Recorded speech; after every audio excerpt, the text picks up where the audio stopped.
I believe in a future where everyone can express themselves in whatever way they want. And I think that is the function of Queerness, is to show people what is possible within their own personal liberation.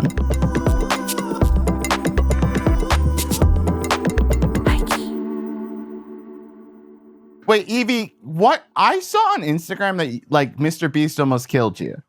Okay, no, MrBeast did try. MrBeast attempted murder upon me and my friends, knowing that we are American humans who don't actually read directions all the time. So are you hanging out with MrBeast? Like, why is he even being brought up right now? Oh, okay, because like he sent me one of those press kit thingies.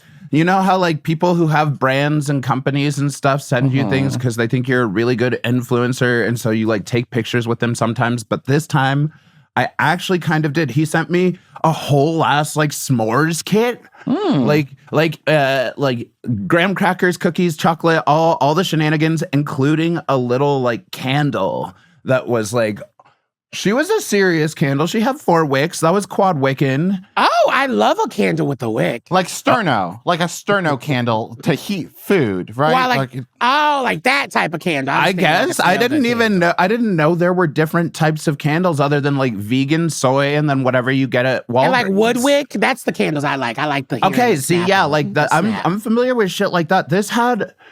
Like it was like a candle, right? And then it had 4 little chunks of what looked like chocolate pieces already. I couldn't tell because it was dark. I didn't read the directions. I don't know. We lit that shit. It was lit. We shared horror stories around the campfire. Beautiful. Cute. Because like this was all kind of closing out my anniversary weekend with Doug. A little throwback to our wedding episode. If you know, I am married and wearing a ring today because it felt appropriate with the rest of the rings I have. Shout out to traditionalism. Look at you. Traditionalism when it matches my fit. But we were just like sharing stories. The key is over. And we're like, okay, we should go home. Let's put this candle like down. Away. Yeah, let's put the candle down. And we realized that like we had put the lid underneath it. So there was no way to like, you know, just easily close it out. I wasn't going to just like huck Tua into it or any shit. And my husband was like, yeah, I don't know. Let's just like dump some water on it. And so The like, lawyer. the lawyer. He's like chatting with the friends around the table. And I'm taking just a little glass of cigarette ashtray water. And I just like pour it in, and suddenly it fucking explodes. Like we caught it on our. I almost killed my friends, and I did absolutely nothing about it. But it's okay because MrBeast legally protected himself. Like it's there on the side of the box. Like this shit could blow up. Do not put water in this. And you said, wait a minute. Well, I'm happy you lived to tell the story. This reminds me because I actually just got one of those. I ordered when you're playing, what is it? Not like Dirty Santa, but like the Secret Santa game during Christmas. Dirty Santa.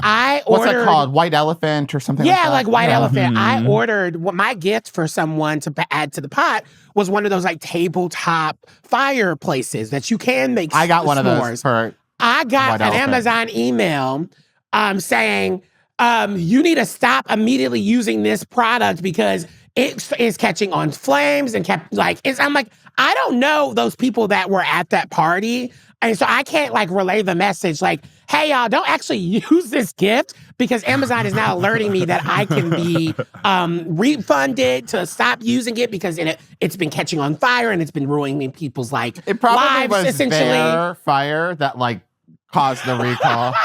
Can you imagine? Burned their home down, Ryan. Can you imagine? I should have fucking gotten like some chocolate. No, I'm actually the reason why the wildfires happened here.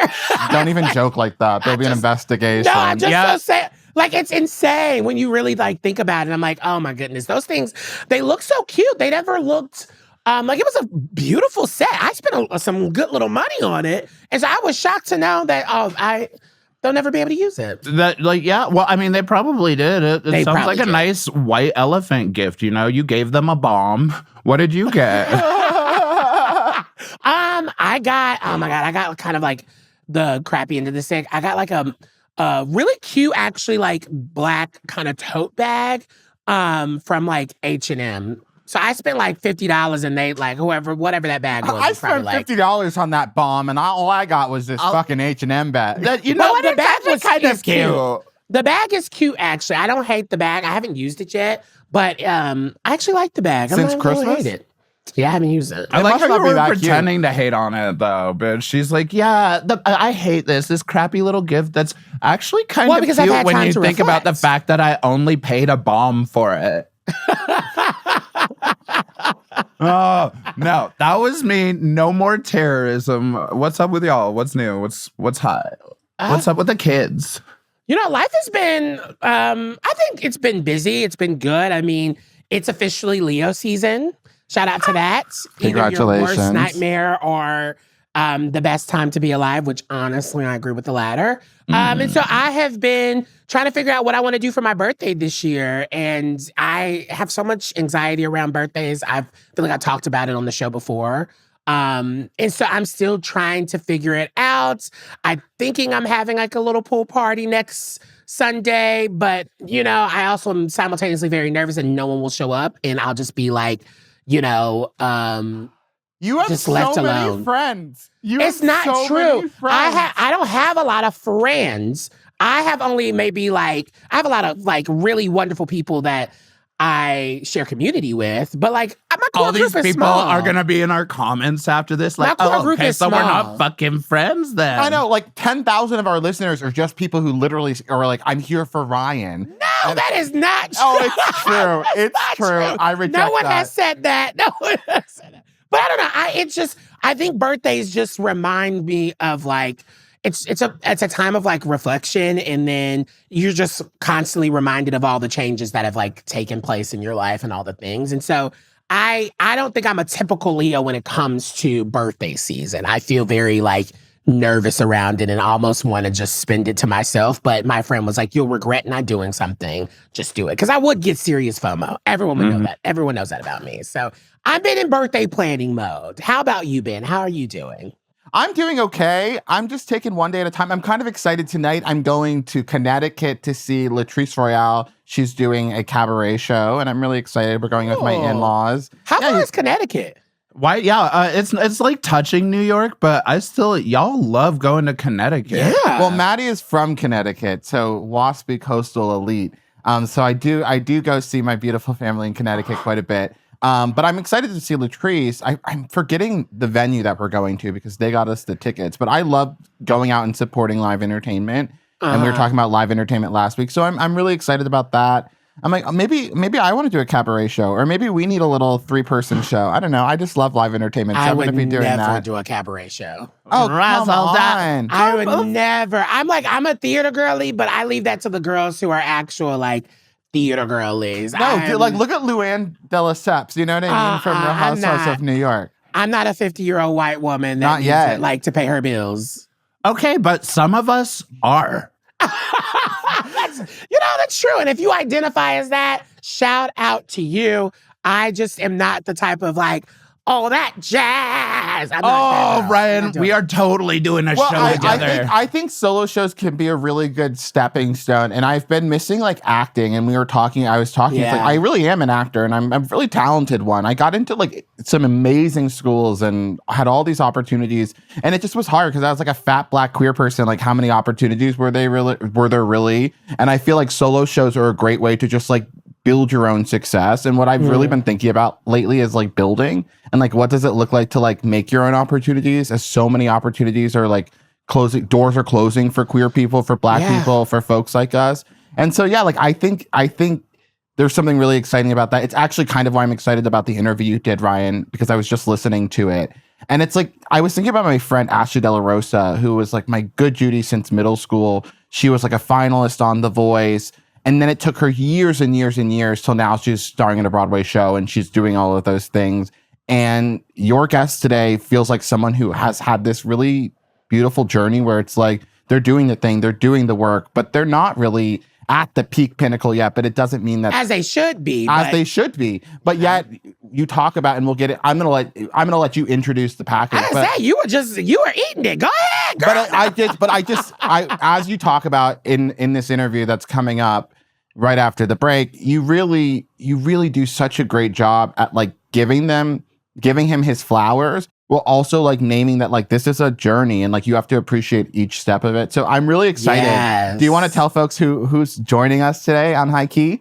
Yeah, okay, so let's talk about it. I mean, I'm so excited that Jake Wesley Rogers is joining us on the show. I mean, if you do not know who this is, he's a brilliant singer-songwriter. I mean, literally got his start at 15 on America's Got Talent. Mm-hmm. Quickly, had the ups and downs, but rose to fame because what he represents is just like a theatrical, emotional pop, just revolutionary in a lot of ways. I mean, he really sings about love and acceptance, and this is what his most recent album is all about. And I mean, when you're getting praised by the Elton John, I don't know, girlie, something must be right. You must be doing something right. I'm very, very excited that he was able to join us on the show to talk all about his new album, In the Key of Love, and so much more. And prepare yourself. There might be a little shade about the cis straight men who are like queer baiting and shit. We're diving in, so stick around for that. HighKey. Oh my God. Hi, Jake Wesley Rogers. Thank you for being on the show. It's so good to see you again. I know. I was literally sitting, once I found out we were talking, I was like, when's the last time I saw Jake? Was it We Hope Pride when he performed? Was it hearing his voice when I was doing radio? I don't know, but I'm happy that we have reconnected at this moment in time. It feels very natural and necessary. Yes. How are you doing? I'm quite well today. It's so good to see you and to be connected through all these different points in time. I know. It's really wonderful when you think about it. But I also wanted to say, like, congratulations on In the Key of Love. Are you kidding me? What a great album. Thank you so much. One of my favorite songs on this album is Happy Accident. I thought that was such an anthem of some sorts. It also kind of feels like the perfect coming of age song that could be this monument to world building moment that you hear in a film or you see on a musical show. Like, it just felt like it represents so much. And this album just wasn't talking about the hard things, but it was talking about the lightness of even a moment that you got high with your mom for the first time. And I was like, wait, what does that even mean? Tell me tell me about y'all. Tell me about the moment you lit up with your mama. You want that exact moment? Oh, absolutely. It's actually a really good story. Do that. I could never do that. I'm from Nashville. There's no way my mama would ever. Hey, I'm from Missouri, so who knows? Yes, come on, Bible Belt. No, I have been pretty well sober for from really everything for quite a while, and it was Christmas. I was home a few years ago, like 2022 Christmas, and my parents and I were going to see Avatar 2. Yeah, so you needed to kind of prepare for that long. Well, my mom, she has her at that time it was, I think, just like medical. So she would just have, and yeah, in a very like mom way, just have her little edible. And I asked, but before the movie, I was like, "Hey, Mom, can I have some?" And she was like, "Are you sure?" I was like, "Yeah, like, what's the worst that can happen?" Was that your first time smoking? Oh, no. I did in college. Okay. I was about to be like, what? But I guess since you were sober for a while. I did in college, and it always made me really paranoid. The last time was just the last time before that was an absolute disaster at the Cheesecake Factory that I don't want to relive. But I'm so sorry. So now I was like, what's the worst that can happen? And, anyway, we're at Avatar 2, The Shape of Water. I think that's what it's called. And about halfway through, I didn't really feel anything. And I leaned over to my mom and I was like, "Are you feeling anything?" She's like, "No, do you want some more?" And I was like, "Yeah, why not?" That's like the last thing you're supposed to do with edibles. No, that's like last thing. That's like rule number 1. And do you know what the last hour of that movie is? To be honest, it's a war. It's a literal war. Yes. So it hit like, and I hadn't done anything like that in so long. I disassociated from my body. I was in this little room and I was making music in this little room. And the beautiful thing is I did go home and I wrote a song called Window that I love. The song Window. It's not on the album, but it came out before. And so it turned, I ended up, the experience was really funny and really beautiful. But my mom really did overdose me, which is kind of awesome. You know, and sometimes you need little moments like that to connect you and bond you Forever. Forever. Yes. And it became a beautiful lyric in this moment, you know? And I think that really speaks to, like I said, the range of this project. There's been so many chances, it seems like, that you've had moments to just kind of give up and to just kind of stop. And even though you took even like a break when you did receive your diagnosis, and then this album talking about faith and your relationship to it, I had so many follow-up questions, right? I was like, how did your relationship to your faith change when you received your diagnosis? Do you feel like you're rooted in faith right now? It's a great question. I just have one of those hearts that just, for whatever reason, I'm so enamored, fascinated, interested in religion in general. I don't consider myself Christian. I love there's this great Maya Angelou quote when she's asked, she said whenever somebody told her they were Christian, she'd go, "Already?" Because what? Because it's, the last 4 or 5 years I've kind of been on a self-guided seminary. And I guess by that I mean is like I've really I spent a lot of my time reading about these things because we both grew up in the Bible Belt.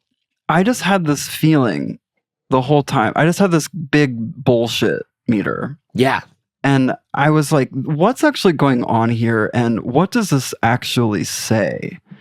And what I found is that religion in general, but Christianity in particular, belongs to the oppressed. And it's a story, it's a story of a revolution. It's a story of trying to overthrow the power structures of the time. And what happens when you do that? You get crucified. Yeah. Well, yes.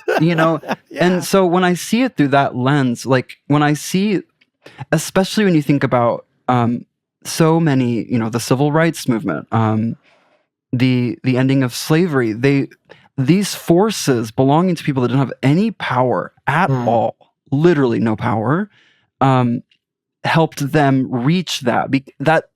And there's so many examples of that throughout the millennia. Of the power of faith and who actually gets to dictate what these texts mean. Because I really do believe that,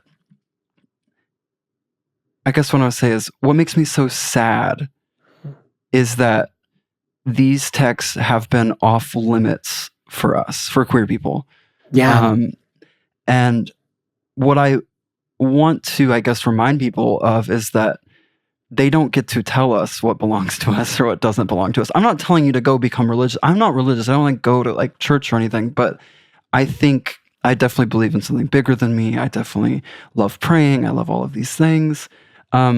Because it belongs to me. It doesn't belong to people who have power only. Yeah, and it shouldn't be twisted and weaponized for as a tool to oppress, right? And I it's so interesting. Like you mentioned, we both grew up in the Bible Belt, and that is such a specific experience.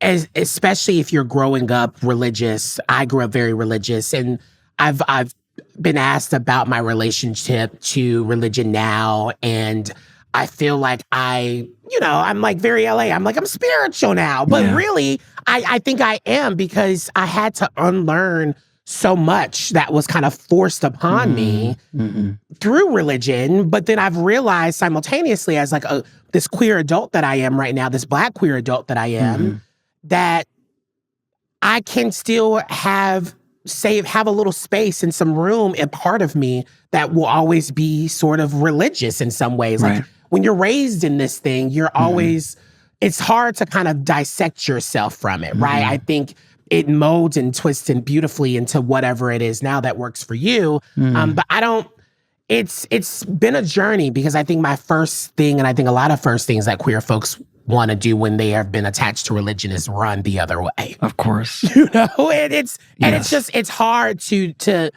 then come to terms with that reclaiming of what you're speaking about is like, oh no, this is actually mine, and it can be what it is for me, and it doesn't have to align with any of the rules that I was told to follow. No, it doesn't. I did this event a week or so ago with Big Frida, who I love so much. The doll, love in DC, the best. And it was kind of like a musicians on musicians thing, and of course, her and I talked very much about religion. She's about to put out a gospel record, It was like, and that's what I was so excited to talk to her about. But after this guy came out to me, sometimes strangers say like the most amazing things. It was this guy, I think he was with his girlfriend, so I'm guessing he's straight. And he was just like, I love when I hear queer people that talk about religion because they have to be earnest. And it blew my mind because it's right. It's like, for us to talk about this, takes a lot of bravery and courage to acknowledge probably the experience that we've been through, or at least the experience that a lot of queer people have been through.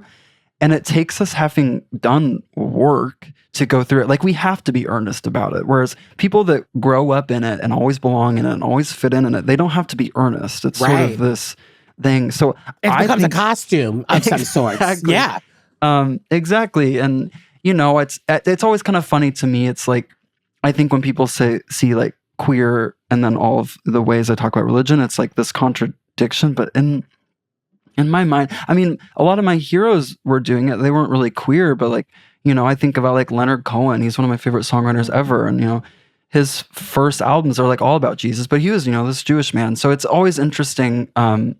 It's always interesting to me when I think people are shocked by it, because I'm not shocked by it at all. And in fact, it's actually one of the most natural things. It just feels like natural. It's like, I like men, and I like contemplating God. Yeah. Like, and literally walk and chew gum. Yeah. The gum just might be Skittles flavored. Yeah, exactly. When you're trying to, I think what's really beautiful, and I think when I think of you, I think of freedom. And I always wonder how an artist like yourself that displays such freedom in their artistry, how are they simultaneously doing that while also playing by the rules of like a restrictive industry? It just feels like you have to have someone who's showing up for you when the industry isn't. Definitely. And I don't take that for granted, because I think it is quite rare to have been able to make an album like this right now. And I feel so lucky. Not to say that there wasn't moments where like there were disagreements creatively. And also, I through the eyes of the world, I took a lot of time off. And it wasn't off time. I wasn't like sitting over there like. I hope you were at some point so you could rest. When I was really sick, yes. I was watching TV like it was my job, for sure. But, even there is like, the system doesn't want you to stop ever. Yeah. And I understand why, because people do forget pretty quickly. As these things move on, but what I feel now and what I'm reminding myself of now is like, well, I kind of, in a great way, I feel like I'm beginning again. And I feel like how much grace is inside of that, like that I do get to begin again after experiencing all of that. And I feel like an incredibly lucky artist for that reason. And that I get to keep going is so special. Let's have some real conversation, even though we have been. Let's go there. But when I see you, this incredible artist. I historically think of those moments where we've watched like straight men, you know, like the Bensons or the Harry Styles or the list goes on, even when it comes to film, kind of co-op or get praised for co-opting queerness and queer aesthetics. While I think queer folks are still trying to struggle to like even enter into this space and take up space. And I wanted to know, what's your take on how queerness is received in mainstream pop today? What comes to your mind when you think about that? Well, we're at a really interesting moment in history because now queerness can be commodified. And in decades, even a couple decades ago, that was not true. It was starting to be true. And in a way, it's always been true because, you know, you think of any pop star, you can name any pop star from the last 50 years. There is a relationship between what they are making publicly and making a lot of money from and what queer artists have been making under the currents of everything. So that's no surprise. So where are we now? Well, I think we're at an opportunity moment that we can actually talk about these things. And I think there were moments where I was, you know, I'd be like, oh, Harry Styles, blah, you know, like. Right, you get the cover of Vogue and you're in a dress. Right, which that is like, I have a lyric on the album, God Bless the Straight Man in a Dress. Yes. And that's this, I'm spilling the tea for the first time here. That is about that moment of Harry Styles on the cover of Vogue. But I don't mean it to shade him. I really don't, because I believe in a future where everyone can express themselves in whatever way they want. And I think that is the function of queerness, is to show people what is possible within their own personal liberation. So I can't stand over him and be like, Mama, he's not wearing a dress. Yeah. And your butt. Where I'm like, no, like, we did the work and he gets to now, but hopefully this playing field is leveled and you know, I'm not mad about it, but you know, also at the end of the day though, we know who's making the best stuff. And that's the thing. Also, I'm like, when it works, I feel like a lot of people forget that the audience now we're a lot smarter than we were maybe 10, 15 years ago. And we see right through a lot of things. I think that's been one of the upsides of the social media world and kind of being immersed and being able to see through the BS, quite frankly. And so when it's something that really is authentic and connects, you see it, you get it, and you're like, I want to amplify this. And I think there's this notion that like sometimes that like queer folks don't support queer art or, you know, support kind of queer artists. And I always thought it's something that we should always remind people of. Or like, oh yeah, remember, don't forget, like when it comes to your Pride lineups or when it comes to buying the music and the art and really, if you want to see more of this, we have to support. But the notion that like queer folks aren't showing up for each other when it comes to our artistry just always has felt off to me. Yeah, it is off. I think it's a yes and, like it's, or both and, you know, there is this sensation that we've all witnessed of, you know, to be super stereotypical, like the gay man worshiping the straight cisgendered woman who's impersonating queer culture. It's like, and being like, yes, mother, like blah, blah, blah, blah, blah. And that's a complicated thing. You know, it's, my dad actually asked me about that recently in the car. Did he really? Well, did he ask like, what is mother? And he didn't ask what is mother. He's not there yet. He will be after. He'll probably listen to this, so he will be after. How did he, I don't remember how we were talking about it. I think we were talking about me being on the Kesha tour. And it wasn't no shade to Kesha. She's amazing. Of course. She's perfect. Like, no, this is not Kesha's problem. I really do mean it. She's one of a kind and an angel. But her audience was coming to see that. You know, her audience was coming to see the TikTok on the clock and party and, you know, all of that. And the depth that she had to offer. And there was this feeling of me going up there as, you know, an openly gay guy, that a lot of, and I could be making this all in my head, but like a lot of people might not really have wanted me on that stage. And I thought about it a lot. I contemplated a lot. It made me think of like when I was in 6th grade and we were watching Glee. And I think it was the first episode, and I was watching with my family. It was the first episode where Kurt and Blaine kiss. And I remember feeling terrified. I was terrified because I was so afraid that my parents would put 2 and 2 together, that was me too. It was like being seen in a way that really scared me because I wasn't ready to be seen in that way. And I was scared of what might happen if I was seen in that way.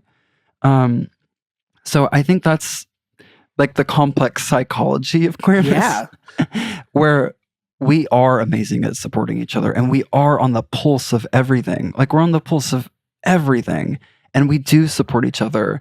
And also we do have like probably some of those young wounds that might keep us sometimes from celebrating each other. But it's not, like you said, that's not always the case. Like right. Yeah. But I also wonder, like, who's making the decisions? Not to say that you shouldn't be on, like, opening up for Kesha, but who's making the decision? Because it just, musically, it seems like, okay, if all the fans who are coming, they're coming to the TikTok on the clock and, like, the kind of party-esque, music that she has. And not saying you can't have a good time at a Wesley Rogers concert. I've seen you perform. You eat. But who makes that decision to put you as an opener for Kesha? And does that make sense when you get that offer?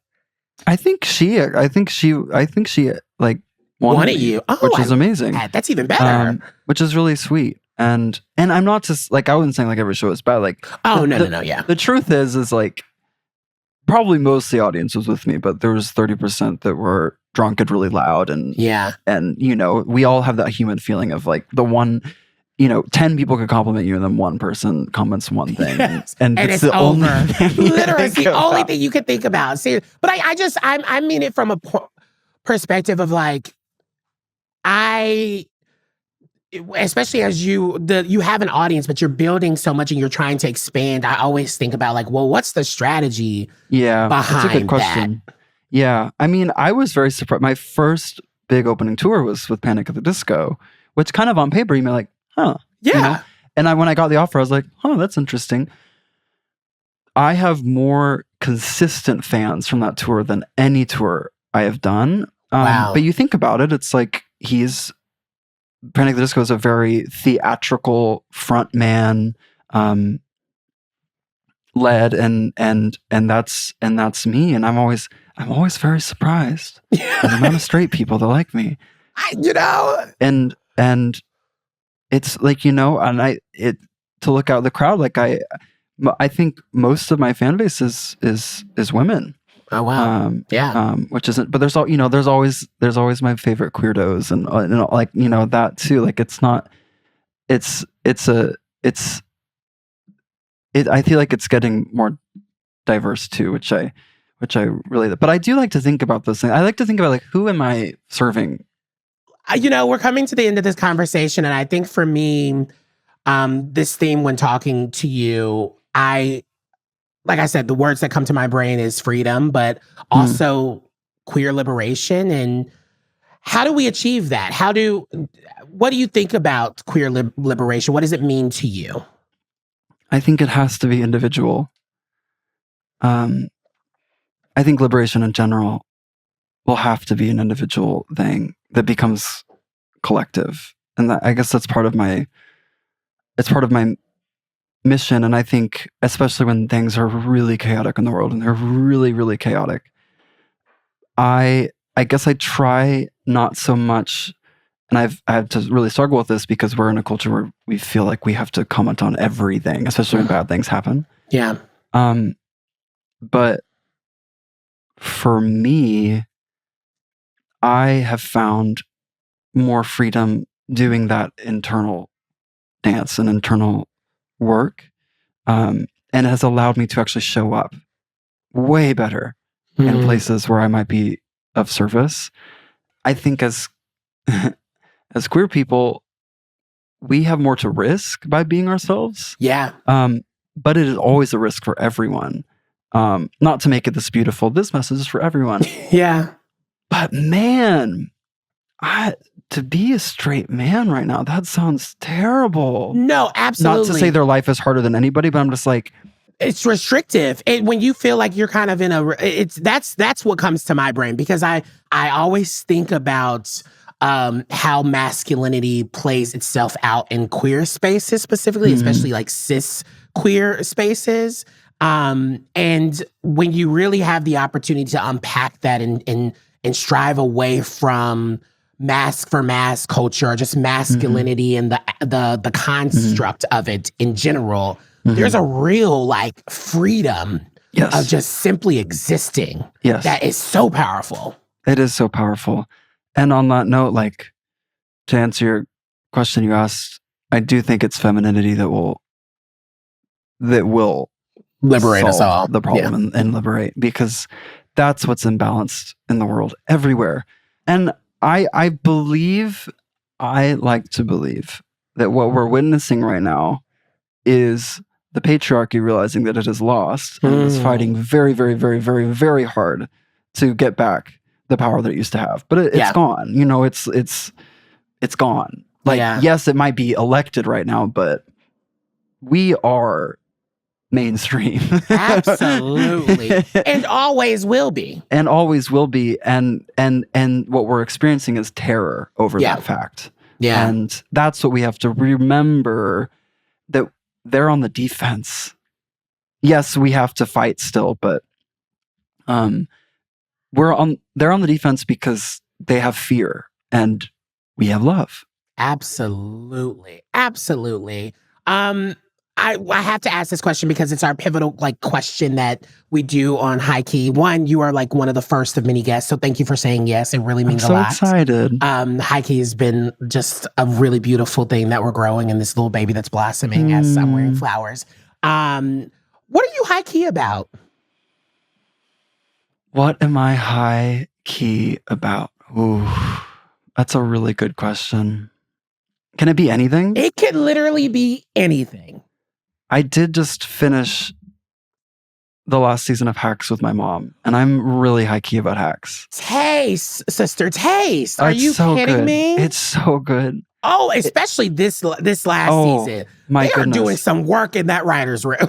But it's real. It's so real. Yeah. So I'm really HighKey, specifically about Jean Smart, obviously.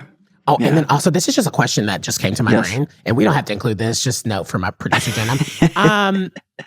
Is there a song that you've heard that you were like, damn, I wish this was my song? Because I'm not going to put this on you, but I always wonder, when people heard Pink Pony Club or Casual by Chaperone, did they immediately be like, damn, I wish that was my shit? Like, is there a song for you that was similar to that? I've had that feeling since I was young. Like, I remember when I first heard Adele's Hometown Glory when I was like 12. I was wow, like, you were real. You were going through it at 12. I know. you were having a hard time. Me listening to like Florence. I love that. I saw a meme recently that was like, it was like a Florence and the Machine song. It was like, if you listen to this in middle school, you have depression now. Me listening to Misguided Ghosts by Ghosts by Paramore. Like, literally. There you go. So I felt that more. I always like, I feel it a lot about like a lot of older. I really don't listen. I don't do this to be like unique, but I listen to a lot of older music. Like I love Joni Mitchell. I love Leonard Cohen. I love Nina Simone. So those are the people. I love Beethoven. I had a brief period where I was very jealous of Beethoven, which I know is so funny, but I was just like, God, what? Like, wasn't he like a tortured artist? And you were, please. Oh no, I was jealous. This is such a pathetic thing to admit. No, this is a safe space. I was driving. This was a couple years ago. I was like driving in Nashville actually, and they were doing. It was like the 250th anniversary of something, I think, for him, and I was like, God, he died 250 years ago, and people are still talking about him. I'm still alive, and no one's talking about me. The most fire sign thing he could ever say. No, literally. I'm obsessed because it's relatable. It's so relatable where you're just like, oh, will I ever achieve that level of iconicness? You know? I tried to write a song called Jealous of Beethoven. It wasn't very good, but it was like the idea was like, did my ancestors literally die so I could just be jealous of Beethoven? Well, I'm obsessed with you. I think you are just such a brilliant and beautiful light, and I really cherish the fact that we've had this moment together. So thank you for coming on HighKey. I cherish you. Thank you for having me, and thank you for being such a beautiful friend and supporter over the years. Of course. Literally anything I could do. And the next time you have a show, I would love to be there. Oh, please I do. have to be there. Yeah, LA opening for Cyndi Lauper at the Bowl. You should come. Work. Oh, absolutely. And the Bowl is a good one. And see Cyndi do her big one. Oh, yeah. I know she's still kicking. She's everywhere. Come through. Love you so much. Love you too. HighKey. Ryan, I really enjoyed that. That was great. I really appreciate how you continue to push us when we're having conversations and we're like, oh, this A-list wants to be on the show, or we're going to have this big name. And you're like, okay, but we also need to prioritize like making space for all sorts of folks, especially folks like this. That was wonderful. Yeah, just to piggyback off of that, Ben, I think it's funny because you actually talked a little bit about that around the end of it, like about how queer people maybe sometimes have issues like supporting other queer people. And my favorite thing that Jake hit on was like, yeah, like I see that side of it, but also no, we don't. We all still like hold that little space. I think we're there for each other. It's just, it's interesting to think that maybe a part of the reason why we don't see more Jake Wesley Rogers like in the place of gays' hearts that everyone else who mothers is like, we're all still a little bit hurt and scared really at our core to be proud of something that fucking gay. Yeah, I think it's so many things, right? So I've known Jake through like, I guess, tentpole moments of his life and his career. And so I've really been able to see him grow into the place where he is now. And for a while there, he wasn't really doing much. I mean, he was diagnosed with Crohn's disease, and so he had to take some time off. But I've seen him perform at Prides. That's where I first kind of met him. And I saw how he would light up a stage and people were into it. But it's sort of that thing where it's like a new artist you've never heard. You're like, okay, in one ear, out the other. And I always wonder when it comes to like I feel like our community always asks for like our queer pop star or our queer artist. And then when we start to get it, there's all these like critiques about how they're showing their queerness, whether it's like femphobia or if it's like just something else that is existing in these spaces, right? And I've always been very fascinated because you would think, just like Chaperone, she kind of got the seal of approval. And honestly, I see a lot of similarities with those two. Like they perform very similar and they kind of like hold space in the same similar way. And yes, she is queer, but there's more of a celebration around her than I have ever seen when it comes to Jake. And it used to be, but it kind of, that just fell off. And it's so annoying how it like everything ebbs and flows. And to be honest, our attention span is just so it's like you're here, there, you're out the next. And society doesn't like queer men. Like, I think that's like another piece. It's like, it's complicated because it's like, yes, you're white and there's all these, things that you benefit from and there's privilege. But also like, I think we're at this place where it's like society likes straight men acting queer. They don't like queer men being queer. For sure, which is why I wanted to know the tea around, like, there are artists like Benson Boone, even though he gets dragged, but there's artists like Harry Styles, Benson Boone, I mean, Bad Bunny, like, they have all been praised for kind of they seem like really great allies, but then they also, when they're putting on a dress, it's fab. They're on covers of magazines. It's all these things. And I really wanted to know from a queer pop star, how does that impact him? And it's he is making his own statement by, throwing a little shade there in one of his songs around like, God bless the straight man in a dress, like work. But I do like that he acknowledged the fact that this is a part of what we were fighting for. Like, yeah, I know we as queer people still deserve to see like ourselves reflected in that ways, yes, but it also is kind of magical that like we have fabbed out a world so fabness that like straight guys are pop stars wearing painted nails and stuff. I think it's interesting because there's always spaces where you have to like reclaim it for yourself. Like that's one of my excuses why I really do not ever give a shit about how fucked up my nails are. Because straight guys got to reclaim this space, but it's always because they have their delicate little like manicured little. And I'm like, no. I want you to remember that this is something that should scare people. But I think what I struggle with is like we want to create a world that is culturally queer because we create so much of culture and we shift in so much of culture. That being said, what's hard is that we're still oppressed and persecuted for it. So it's like when you talk about like straight male actors playing gay, and you're like, oh, but you want gay people to be able to play straight male actors? Sure. But the problem is that like this is equity. We're not at equality yet. We're at equity still. And so when we still have not had the opportunities as queer people to be in society celebrated in this queerness, it's hard to be like, well, they should be able to do it. And this is lucky us that they're doing it. It's like, no, it's just another example of how like, it's not the expression of our identity that is criminalized. It is our identity. It is who we are that is the problem. Because the expression of who we are is actually really fucking cool and everyone's trying to do it. And the goalpost continues to get moved. I mean, I immediately think about when Justin Bieber posted the clock it, meme on his like, and used the wrong finger, might I add you, which was my main comment about somebody. If this straight man's going to do it, do not use the index finger. Use the second finger. It's not the index. It irks me because it's just yet another thing of whether we're seeing AAVE get co-opted or queer, black queer lingo get co-opted. It's like if it's going to be a part of the culture in a larger way, which it always has and always will be, I'm like, at least do it correctly. And like, and speaking of Justin Bieber as someone who actively, a lot of people would say co-ops, R&B music and is in this space and getting praised for it versus like anyone else being able to do it, like black people being able to kind of succeed in that space.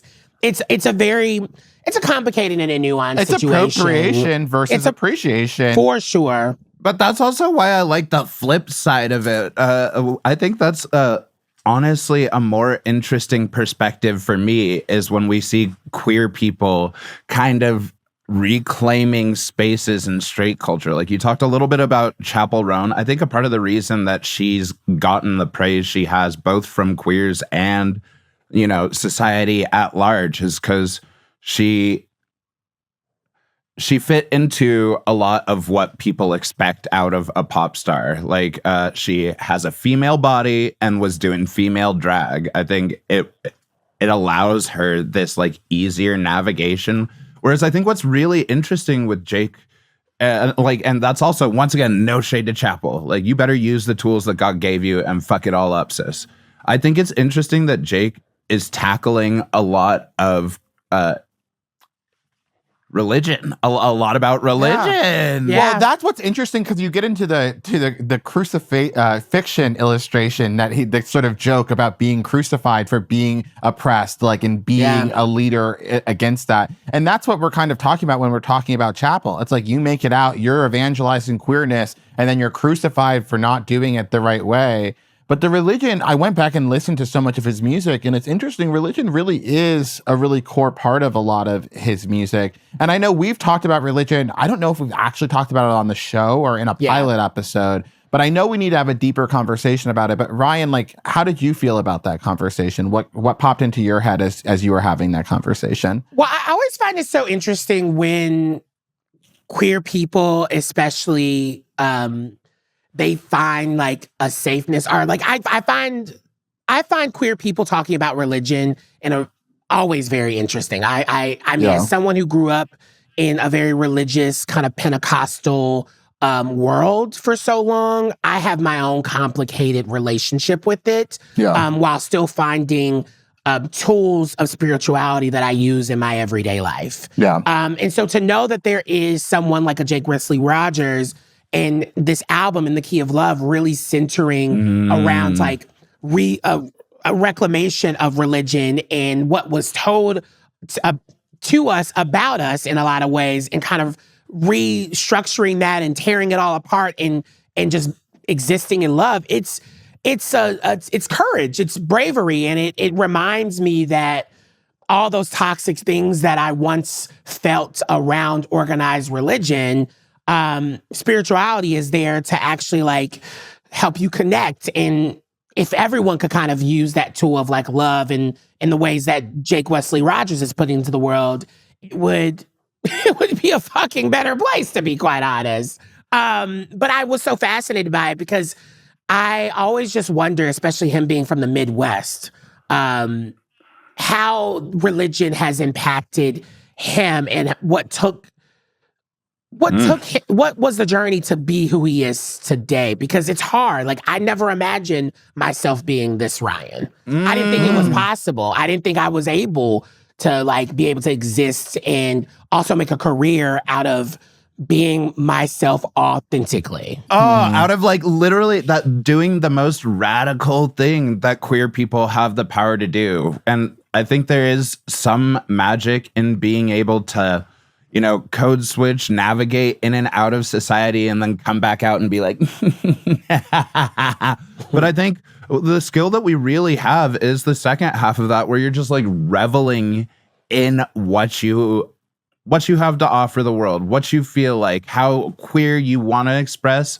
And so I think it's interesting when you are already this radical rebel, you know, being an out proud, in Jake's case, like openly gay man, and then going back to explore the thing that lots of people have used the words to say, like, should separate you.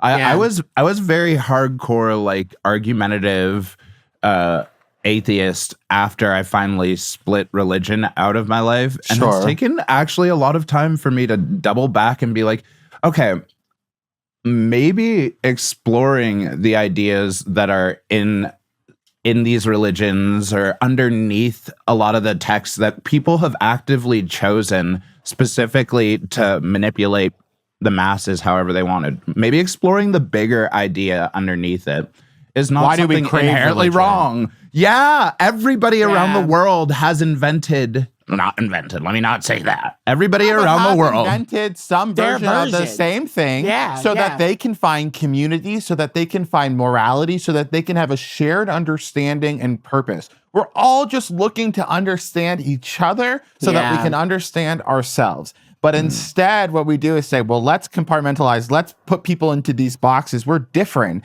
But if you look at all of these religions, they're literally like the same thing. They tell the same stories. A lot of them are literally the same books. And I was raised Catholic, and I had such a similar aversion, Yvie, where I was like, okay, religion, I'm done with you. But it's like, I still crave. I was like, what would it look like to start a church that was not a religious church at all, but that still was a place for fellowship, but still was a place where we could sing and feel ourselves and connect to each other. Yeah. That is either the gay club. The gay club or Universalist Unitarians. Totally. And like, but it's like, what if the gay club became a space also for salons, became a space also to have conversation? Like there's more to us being in community than just dancing, than just singing, than just kikiing. It's also like, what does it look like to talk to each other, to build together, to start to like envision a world? It's like, if we believe that queerness is the way forward, then let's just build our own queer world. You come to church or don't show up. Either way, we're still in it. Like, you look at those Baptists, you look at the evangelicals, they live in their own little worlds. And I'm like, we should do that with queerness. True. But I will say, I think the ways that I keep up my spirituality is through music.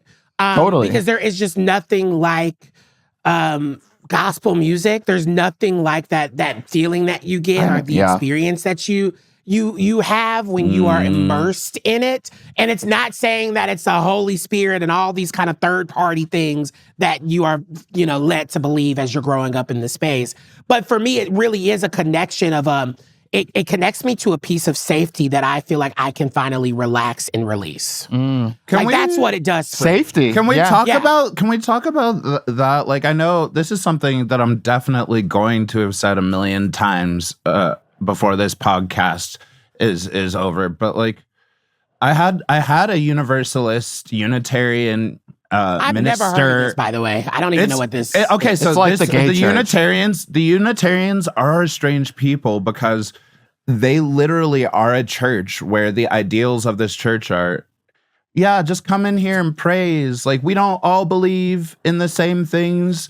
We don't have to believe in the same things. It's like the coexist bumper sticker. It literally is. Yeah. That is what Unitarians are. They are the coexist bumper sticker with every other religious symbol on it.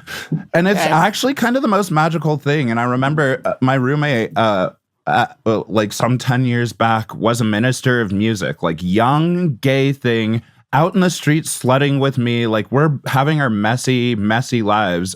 But like every Sunday would still go and compose these pieces. And I remember like grilling him one time being like, why do you like get off at this? Like, what is it that like you're going to this church for, especially when you're already living this authentically queer life that a lot of church You're goers, a sinner. Yeah, exactly. Or so against. And he said to me, we all praise in different ways.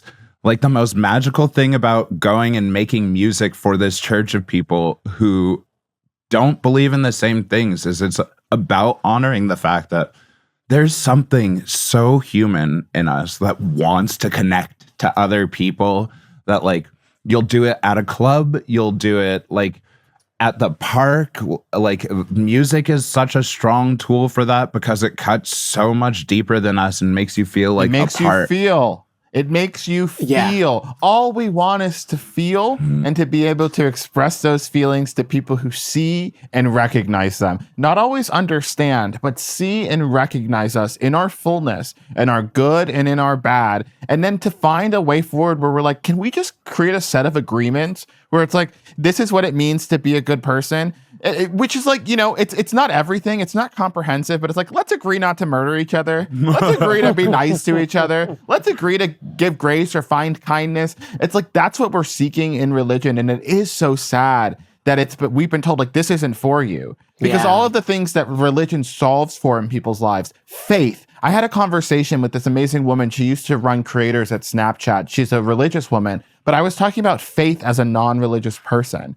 And what does it, faith is what I lost when I gave up religion. And faith shows up in so many other places in our life. But if you don't have it in this place, then you don't have it in all these others. So what does it look like to find faith in yourself, find faith in your community, to find faith in the fact that it's like every bad thing we've ever been through, we have now gotten through it. And it's like, so having faith in the inevitability of our prosperity versus being so stuck in the fear of what could go wrong that we don't allow anything to happen in the first place. And if I'm being honest, if someone is telling me that, something isn't for me, like a certain religion isn't for me, maybe you're right. Because I don't want anything that anyone is trying to exclude me from. That for me has always been very interesting. I almost have kind of been like, especially as I've grown up and reevaluated my relationship to religion, I'm like, you know what? You can tell me that this isn't for me. Yeah, organized religion isn't for me, but spirituality is something that I can define for myself and grow my own journey in. That is what's for me. And if you are community is that, for me. And community is, so it's like, I'm okay. Actually, it's kind of like, it reminds me of, it kind of reminds me of like segregation. When you see a building that says no colors are whites only, thank you. That shit ain't Thanks for for me. letting me know. I don't want your unseasoned food. Because I don't want to anyway. be in those space. I don't want to be in that space. Exactly. Versus like, what does it look like? And like, you come to a space like this, everyone is welcome. If you're listening, you're welcome here. But like, that's why we create our own space. Forget the seat. Build your own damn table. We have to start building tables. We're trying to build chairs. Bitch, I can stand on my knees and eat a meal. We need to build tables and invite people to the tables. Because this way we have control of the meal that we serve. We have control of how we choose to live our lives. And it is that hard thing where it's like, if you don't want me, maybe I don't want you. You know what's scary though, is I think that's a lot of what people do seek out of religion. And I know I am who I am, but I was thinking about this. Jesus. Well, I'm just saying Wait, because did you call Yvie a slut Jesus? No, I said Jesus. I am who I am. That was a little biblical Slut reference. Jesus. Oh, I heard Yvie slut is Jesus. Slut Jesus. That's my And I rap was like, name now. Actually, Yvie, I mean, that kind of. works. That's my rap name now. Crucify me, Jesus. Okay, Yes. the reason why this is gonna fit in though is I was Going thinking to hell. about this with a hookup last night. Work. Okay. You know, that must have been a good session if you was ready to praise. I mean, I'm always a little ready to praise, but God is a hookup. I just think there are so many ways that people are seeking this like bigger connection and meaning, and it's interesting because Christianity itself wasn't actually like something that wasn't for us. And there's no such thing as a space that like was invented that wasn't for us. It was always through the word of man that things get warped. And my husband right now is reading the Skeptic's Annotated Bible, which is, I'm assuming, like a Bible version that says, actually, this didn't happen. Actually, this happened. It's a little smarmy. It's not even so much as like, actually, this didn't happen or this did happen. It's one of the first crazy tools that Christianity used to kind of manipulate the masses was the fact that it made the Bible something for only specific people to read. Peasants were not reading at all, but definitely like not supposed to be reading and interpreting the Bible. And they had to have the religious figurehead who interpreted it for you and told you how you had to live. You're taking the word of the figurehead. That structure works so well that is still how it works to this day, even though the Bible is something that everybody could have access. Like, there's nobody who has a lack of access to the Bible somewhere. Yet they probably never read it, and they use it as a weapon instead of even knowing what's in it. That's because that's how it was supposed to be used. Like, if you go through the Bible, it is intentionally long. It is intentionally like. Well, I'll push back. Repetitive. It is repetitive, but it also is censorship. There's a ton of the Bible that was left out of the Bible. Books of the Bible that didn't fit the narrative of the men who were putting it together. Mary Magdalene, who was responsible for spreading Christianity across much of Eastern Europe, wrote a book of the Bible and was excluded from it because she was a woman and they didn't want to empower her. So it's just to say that like context is key.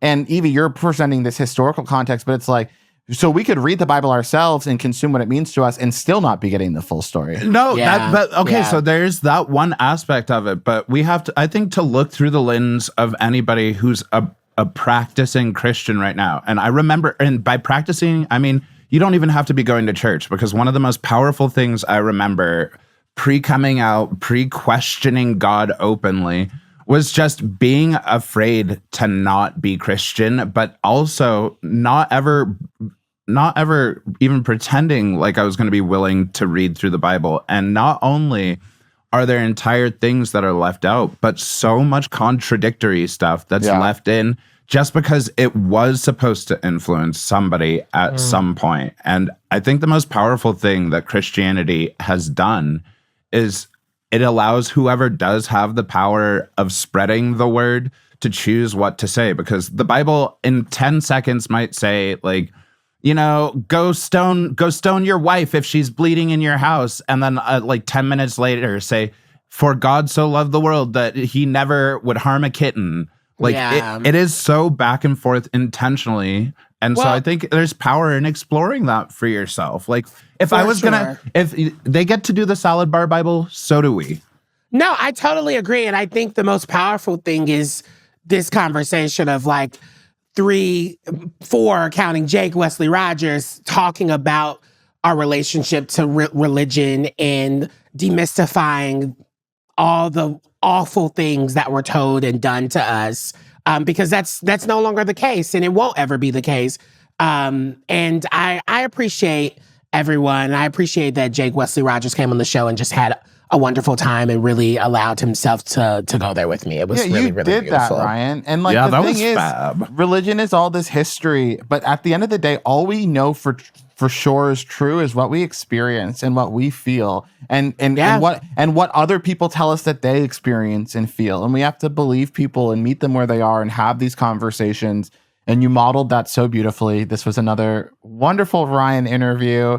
And I can't wait to have a deeper conversation on religious trauma because I think we have a lot more to say. Oh, yeah. We for sure do. But seriously, y'all, check out In the Key of Love. I really, I'm not even just saying that.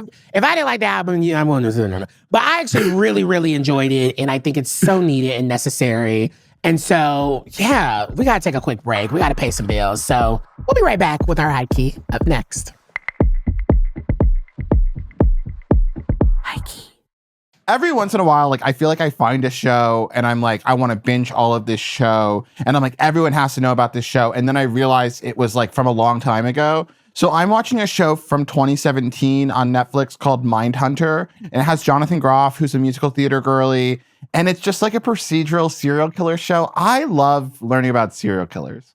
I like am actually like a serial killer aficionado. Like I know about them. I like watching the sort of psychological process of understanding them. I read this amazing book called Sociopath. It's a memoir that I feel like everyone should read. I just find it fascinating. As someone who feels a lot, I really am interested in those who do not. And this show is just a lot of fun. Procedural crime dramas are really nice because you just know what you're going to get and you know it's going to resolve every episode. So your anxiety can just take a break and engage. You're like, thank God, somebody's going to die. Exactly. Like someone's going to die, you know, they're going to figure it out. They're going to resolve it. And then we're going to go to the next thing. And it's just so funny to like be like watching this cop thing and be like rooting for the cops. But like sometimes I'm also rooting for the serial killers. And I think that's okay. And I think that's okay. So check it out, Mindhunter. It's a lot of fun. We're not going to get a cute little, you know, retweet from putting this on social because it is not topical. But it's topical to me because I'm binging it right now. So. Well, I got something that is topical. I know you do. That's why I tried to call on you. So no, now I do. I had to think about it. But I can't believe I had to think about this because I have been tweeting about, well, not tweeting about it, but threading about it over on Threads. That's where I'm like talking all my ish now. I'm obsessed with this season of The fucking Gilded Age. Yes. I cannot believe. I have loved this show since it came on. It's on HBO. It's about the American Gilded Age, and it's by the same creator I think that did Downton Abbey, but it's in a completely different universe. It's not connected. They've been clear about that. But what they are doing this season specifically with like kind of like the Black characters and the storyline. I mean, they showed the Black like Negro League, and it was really cool to see a baseball scene and just them diving in to so much while also carrying with the fashion, carrying with the drama. The Gilded Age is just premiere television, and Carrie Coon is my queen. I desperately want her on the show so bad. I just think she is so great. She does a really great job of making me simultaneously hate her character while also root for her character. Yeah. And so, there's just so much I love about this show. I think everyone, if you're not watching it, you totally should. And then, of course, Big Brother is on. Fuck Love Island. Big Brother is on. Wow. And this season has been so good. It has been so good. I'm also talking about Big Brother on Threads as well. So join me over there if you need somebody to talk about it with. Or maybe join me on Patreon, because I kind of really want to do some stuff about Big Brother on there, because it's just such a good show. It's so good, and the mess has ensued, and strap in. We got until like October for that show before that show is over. So that's my HighKey. I'm obsessed with both of those things. Oh, we're gonna have a lot of Big Brother, y'all. Yvie, what's going on in your world? What are you obsessed with? Or what are you HighKey about? So I'm HighKey. Obviously, already talked about it for 2 weeks, but I am seriously so fucking HighKey obsessed with King of Drag. Is it really that good? Like 3 weeks is crazy. It's just like it continues to break my heart. It continues to like just show me exactly what I fell in love with about reality television competition drag series in the first place. Is like, damn, queer people are such complex, beautiful, fucked up creatures. And the artistry and the choices that they're making, I just think they really hit home so hardcore. Shout out to Reverie. They need you to host a reunion, Yvie. Like, please let me. Can you be the Andy Cohen? Yeah, I'll be your annoying, bitchy, disconnected Andy Cohen, like taking shots and sucking dick behind the curtain or whatever. I promise. No shade. Andy Cohen is great. He's kind of what I'm looking forward to for the Love Island reunion because I am too. He's going to ask the questions that need to be asked. He's going to take a little bump and ask the questions that need to be asked. Exactly. Period. Like, I think that's real. But the reason why I had to give my big one to King of Drag is y'all do not want to hear my other HighKey obsessed. Okay. What is it? I'm curious. She warned you, and now you're about to bring it on. I know. This is like opening Pandora's box. There's no shutting it. Let's open it. Let's go. I am HighKey obsessed with playing Call of Duty right now. Oh, girlie, I'm a gamer. That's relatable. What do you mean? That's I have relatable. it too. We should play together. Shut the fuck But it's just so up. weird. We become Republican, like military men, when you play a video game. And it's and then I'm like, I'm anti-war. Yes, I'm like, this shit better not be happening in real life, but goddamn, if I did not just flatten an entire field of people with my little gay ass and my pink ass gun. Well, which is why I started to play Fortnite more, because there's just nothing realistic about jumping off of a bus, landing safely, and then finding special, like you're getting special powers and mythic guns, all the things. It's just like, it just feels more fantasy Call of Duty is like blood and gore. And you're like, oh, now this is See, but that's why I can't. That's why I can't do Fortnite. Is like I have enough space in my life to express the color and the joy and to dance to like the newest Lady Gaga song or whatever. Like I don't need. It's fun. I promise. It's crazy. It's not even that it's not fun. I've like watched my roommates play. I'm like, oh, that's so cute. I just don't need any more TikTokification in my life. Okay. Yeah. Sometimes I really am just trying to soak in how hard it is being a grown-ass queer man playing a video game, getting flattened by a bunch of 12-year-olds calling me faggot. And I'm like, you're right, goddamn. Well, but I'm going to go harder. That's actually it's not the best part of Call of Duty, but if you ever want to play a video game to really get out some like angst and like kill somebody, proximity chat is the best thing, because you can call them all type of bees and hoes and like just drag them as they're dying or as they have died before the screen changes, and it really is a release. So I get it. I get it totally. I totally. Sometimes I just want to be reminded of the actual world we live in, but be able to like, occasionally prove people wrong. Be like, yeah, guess which faggot had the most kills? That's right. I'm calling in the bomb drone. Watch out. By the way, if folks are listening and they're HighKey obsessed about something, can you let us know in a weird place? Can you let us know what you're HighKey obsessed with in the review section of Apple Podcasts? And let me tell you why. Or in the comment section of Spotify. No. I want you in the review section of Apple Podcasts. I want you to drop a 5-star review. You could do it right now. You could like press the back button and drop a 5-star review. And then tell us what you're HighKey obsessed with this week and put the date so we'll know when you're coming in. So each week we're going to see if people are actually listening and giving us some fresh reviews. So how about that? That would really help us out. Of course, Ben is leaving everyone with homework, which I approve of this homework. I think we need it, actually. Call me professor. I was like, I think we need it. All right, well, this was a great show. I'm so happy that Jake Wesley Rogers joined us. A shout out to him once again. Please take a listen to his album. This HighKey was great. I love you all so much. I have yet to get tired of talking to you three. So, don't worry. I was looking at myself when I said three. There's much more to come, and I'm sure you'll get tired of us eventually. And I just want to say to you, great interview, Ryan. That was really, really wonderful. I just love the way you interview. I love the way you're putting things, and I love getting to unpack it all with you all afterwards. I love you so much, but I really want to go over to our Patreon right now and talk about, have y'all watched the Laverne Cox thing where she like talked about her dating a MAGA white Republican and a New York but I want to talk about this because that sounds so hot. It's your coming before yet. We got to go on Patreon to talk about that, and we got to go talk about Mistress dragging Willem on Drag Race. Yes, we do. So we got a lot to talk about. Love y'all so much. Somebody say the tagline. Or say, bye, bitches. Get the fuck out of my house. Get out of here. Oh, the police came. It's time to go. That's how I really am a house party. That's right. But until next time, stay messy, stay obsessed, and stay HighKey. Bye.